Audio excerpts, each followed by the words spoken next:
What's up? You're watching Let's Ride with these guys, and in this video we go over my day trip with JD from Iron Wolf and Tony from I Am Cafe Racer. Going into this trip, I was expecting blissful, serene beaches and beautiful men and women serving me delicious cocktails on silver platters. However, none of this happened. In fact, it was incredibly chaotic. All of our plans pretty much canceled. But what do you do when things go wrong? While traveling, you make the best of it. Our first stop was at Granate. It's a small local coffee shop where we refueled with coffee and recharged our batteries.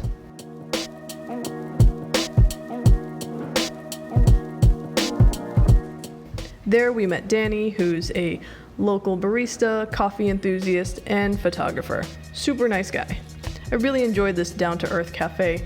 If I were a local, I'd probably be there a lot. And just to catch you up on who I'm traveling with, this is JD from Iron Wolf, and this is Tony from I Am Cafe Racer.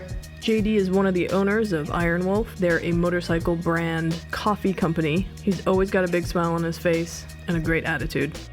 Tony has his Instagram page, which is growing super fast. Features all of his adventures on his Bonneville 900. You can check him out at I Am Cafe Racer.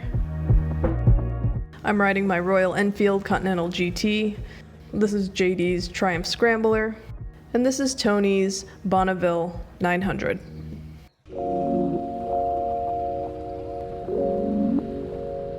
Our second stop was Telefonica. It's this hip, indoor, two-story food court with a lot of variety, from vegan American food all the way to barbecue to local Mexican food. I ended up getting a squid taco. Look at that face.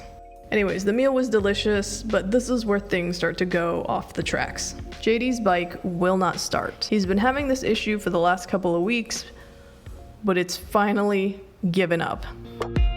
Something with the ignition, I really don't know, but Tony and I, being the good friends that we are, we ditched JD and continued on without him. Alright, so the original plan was to head way further south, I think past the Ensenada area, but because we were short our main tour guide, we decided to just hit the touristy spots that we knew. So we ended up in Rosarito, which was pumping with people, and watched a bunch of tourists get super drunk. We ended up crashing at Tony's uncle's house, which was incredibly gracious of him because it was so last minute, but I'm super grateful for that. And before we left back for America, we stopped at this seaside vista, parked our bikes nice and cozy together, and got a picturesque shot of the bikes by the beach. Just as we were about to leave, this nice gentleman next door decided to give us a tour of the building that he's fixing up. He wants to turn it into a pizzeria.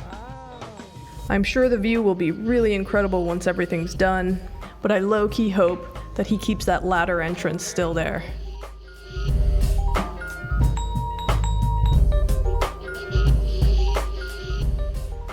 Well, there you go. There's a couple of life lessons for you right there. Make sure your bike is in tip-top shape before you go traveling internationally. Ride with less gear. Have a game plan, but be willing to throw it out the door. And if all else fails, eat some damn tacos. Alright, if you like this content, go ahead, don't like and don't subscribe. We'll see you next time.